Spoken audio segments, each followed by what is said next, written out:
Hi friends, మరి ఈరోజు wiring చేస్తుండగా స్ప్రింగ్ ధూపం వైర్లో అదేమో ఇరుక్కు ఊడి రావట్లేదు చూడండి.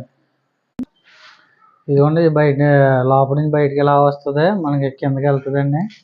కిందకి ఎట్టాం వేరు కదా, మొత్తం సాగిపోయింది. లాగి లాగి లాగి లాగి మొత్తం ఆగిపోయింది. ఇప్పుడు దీన్ని కింద అయితే జంక్షన్ వస్తుందని డౌట్ వస్తుంది మాకు. ఇక్కడ అడ్డుపడిపోయింది.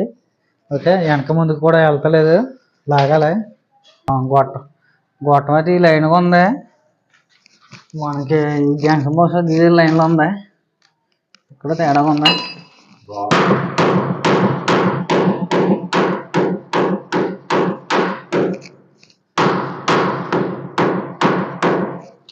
Okay friends.